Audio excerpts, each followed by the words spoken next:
Bienvenue dans Pépites de parents, le podcast qui t'accompagne à vivre ta vie de parent sereinement. Je suis Florence, coach parental et coach professionnel certifié, fondatrice de Parents Mission et maman de 3 enfants. Je te partage chaque semaine des pépites issues de mes expériences ou de celles de mes invités pour t'inspirer, t'encourager et te booster dans ta mission de parent. Bonne écoute!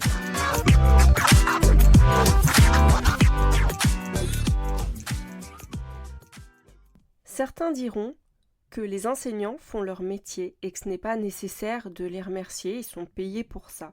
Certains aussi pensent que c'est une corvée en fin d'année de se creuser la tête pour trouver quel cadeau offrir aux enseignants. Et certains pensent que c'est important de les remercier. Moi, je suis de cette dernière catégorie. Je pense que chacun a son avis sur le sujet. Cependant, je remarque ces dernières années qu'il y a beaucoup de pression autour de cette fin d'année, que ce soit en termes de choses à penser, de charge mentale, mais aussi de trouver le cadeau qui plaît le plus, celui qui en met le plus plein la vue. Et je sais que c'est pas forcément pour en mettre plein la vue, mais néanmoins il y a comme une petite compétition entre les parents. Je sais pas si tu as remarqué, mais quand tu vois le superbe bouquet que l'un offre, ou alors la superbe boîte de chocolat d'un grand chocolatier, ou alors le beau paquet cadeau avec des belles choses dedans, enfin, honnêtement, en tant que parent, c'est difficile de ne pas se comparer, de ne pas se dire oui, et moi, ce que j'offre, c'est rien. Eh ben, écoute, chacun fait ce qu'il peut aussi en fonction de ses moyens, en fonction de ce qu'il a à cœur. Et je vais te partager ici comment remercier les enseignants en cette fin d'année. Je parle des enseignants, mais j'ai envie de te dire tous les encadrants de tes enfants. Ça peut être de la crèche, le personnel de crèche, les enseignants, les ATSEM aussi, peut-être même les coachs sportifs. Voilà, on va parler de tout le monde. Et je suis très émue de faire cet épisode, déjà parce que si tu me suis depuis quelques temps, tu as pu remarquer qu'il y a eu comme un trou dans l'agenda de publication du podcast. Et du coup, je suis vraiment ravie de revenir avec cet épisode. Et aussi parce que c'est un épisode qui n'était pas prévu, que j'enregistre avec le cœur, simplement parce que j'ai vécu quelque chose de super dimanche dernier. Si tu ne le sais pas, en fait, je vais dans une église où j'anime des temps d'accueil pour les enfants le dimanche avec d'autres moniteurs. En tout cas, moi, je partage des activités avec les enfants une fois par mois, et une fois pour tous les 2 mois, je propose des rencontres pour les parents. Ça s'appelle l'instant parent, où on y parle de sujets du quotidien et on partage autour de la foi. Et les parents viennent généralement seuls. En tout cas, leurs enfants sont là, mais on les fait garder pendant ce temps. Ils ont des activités pour eux en attendant. Et là, j'avais à cœur de proposer une activité qui rassemble les parents et les enfants pour leur faire passer un moment de partage, un moment agréable entre parents et enfants. Et je me suis dit, quoi de mieux que de proposer de se réunir autour d'une activité créative pour créer quelque chose pour remercier les maîtresses, les maîtres, les enseignants des enfants, parce que on a à cœur aussi de partager l'amour dans ce monde en fait. Et ce que je voulais te dire, c'est que déjà dans un premier temps, dire merci, ce n'est pas qu'une question de politesse, même si des fois on s'y sent un peu obligé parce que tout le monde le fait.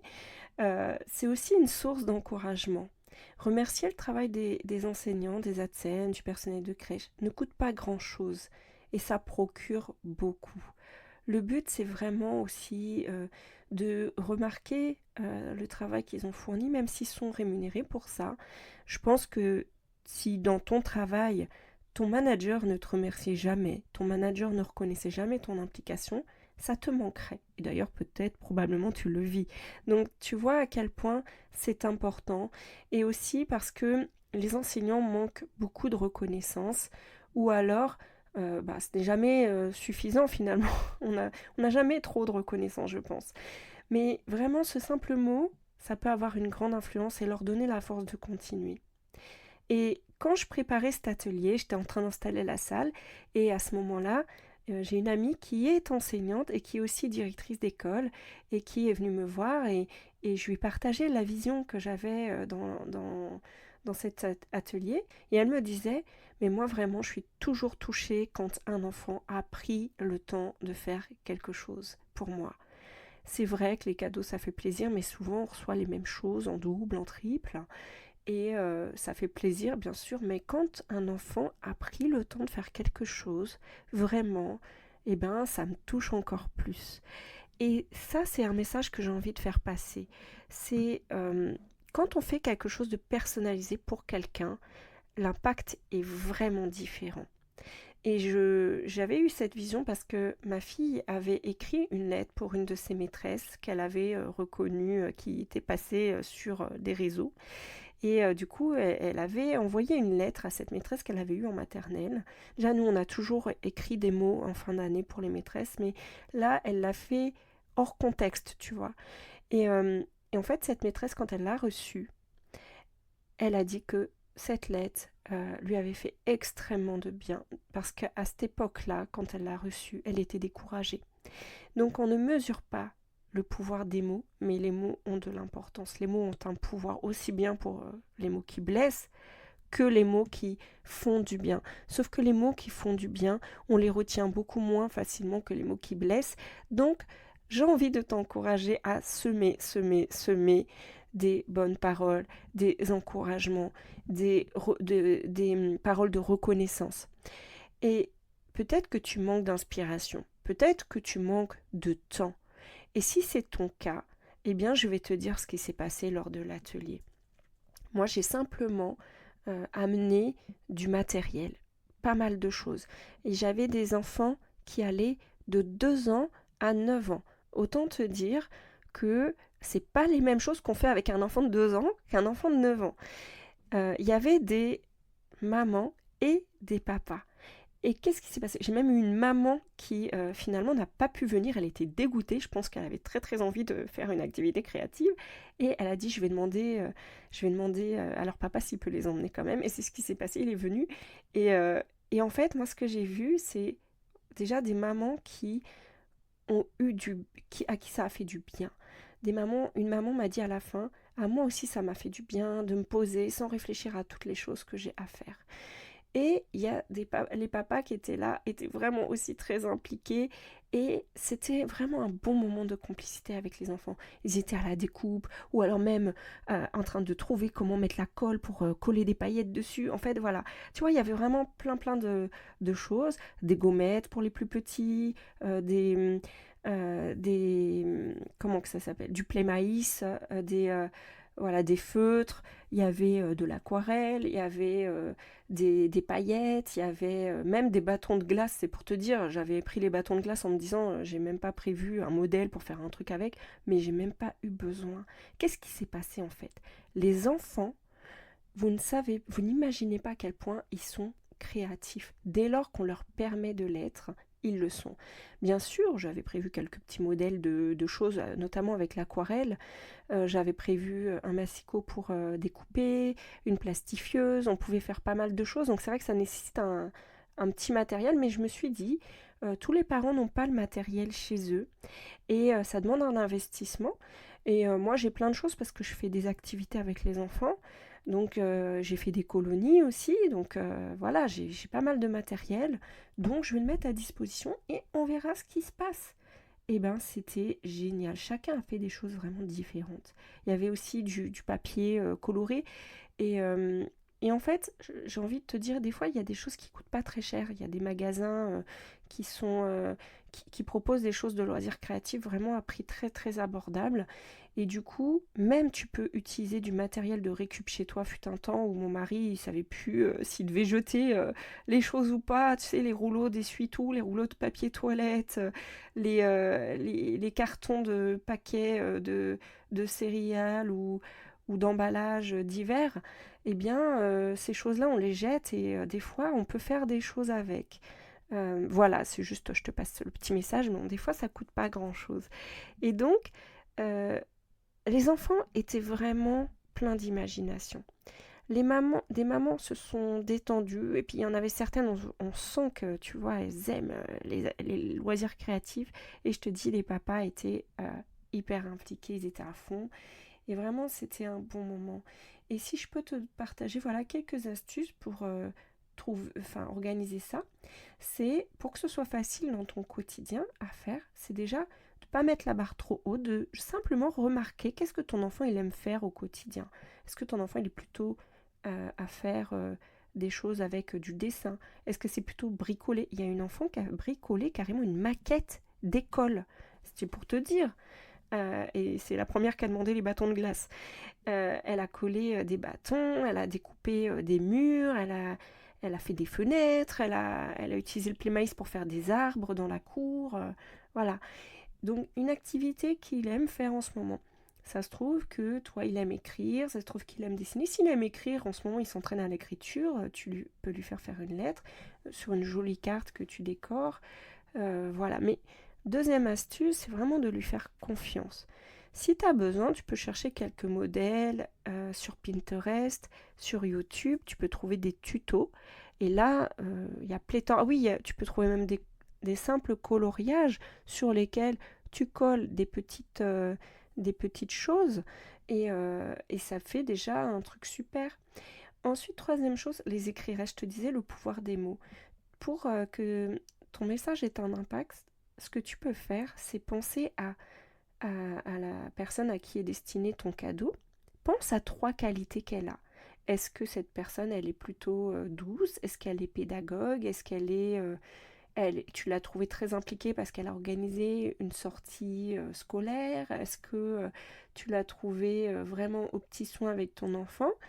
Une- Et trouve l'expérience ou l'anecdote ou une chose concrète que tu as appréciée dans l'année. Ou alors demande à ton enfant, tiens, qu'est-ce que tu aimes chez maîtresse Sophie, par exemple? Et quand tu donnes une qualité à quelqu'un, c'est de l'illustrer. Par exemple, eh bien, merci parce que ma fille a vraiment beaucoup aimé les histoires que vous lui avez racontées. Vous avez un vrai talent pour raconter les histoires. Ça peut être voilà, quelque chose d'impactant, quelque chose qui reflète la qualité de la personne.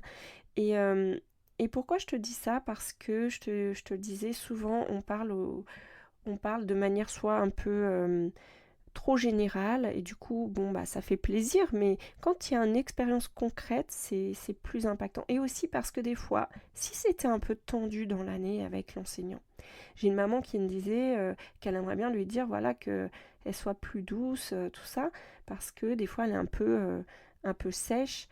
Et ça peut être simplement de l'encourager, de lui dire de prendre soin d'elle, de lui souhaiter un bon été, qu'elle puisse se détendre parce que tu sais que dans l'année c'est pas facile de s'occuper des enfants.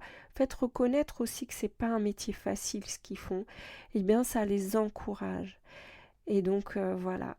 Et dernière astuce, si tu n'es pas un pro du bricolage ou des paillettes, bah, profite de ce moment avec ton enfant. Tu n'es pas obligé de faire les choses. Tu peux simplement mettre le matériel à dispo. Puis toi, tu es là en soutien de ton enfant pour le laisser créer ce qu'il veut. Et ça peut être même de créer une chanson avec lui ou un poème, une acrostiche. Tu utilises le prénom de la maîtresse, tu mets les lettres et puis tu mets, par exemple, S comme Sophie, elle est serviable ou souriante. Voilà, des choses comme ça. Tu vois, c'est pas toujours très compliqué, mais plus tu profites, plus ton enfant profite, plus vous vivrez un vrai moment de complicité. Et là, vraiment, vois-le comme non une contrainte. C'est sûr que si tu as 15 personnes à la crèche à faire une carte, ça va être un peu plus long, mais vois-le comme c'est un vrai cadeau que tu fais à la maîtresse ou à la TSEM ou quoi, c'est un vrai cadeau que tu fais. Et bien sûr, tu peux acheter un cadeau tout fait parce que je sais que c'est des fois plus rapide, que tu n'as pas forcément le temps de te poser. Mais sache que si tu écris un petit mot avec, ça fera une autre différence. Et vraiment, en quoi pour moi c'est important de savoir remercier. Comme je te le disais, on a tous besoin de reconnaissance. On a tous besoin d'encouragement et je crois qu'il y a plus de bonheur à donner qu'à recevoir, même si tu aimes recevoir aussi, mais je veux dire, quand tu donnes, tu reçois. Quand tu vois le sourire chez quelqu'un, tu reçois en même temps. Et ton enfant, euh, c'est tellement un plaisir pour lui de faire quelque chose. Vraiment, ne t'en prive pas. Ne t'en prive pas. Il sera tellement fier d'offrir quelque chose qu'il a fait lui-même à sa maîtresse. Voilà, j'espère que cet épisode te donnera des idées.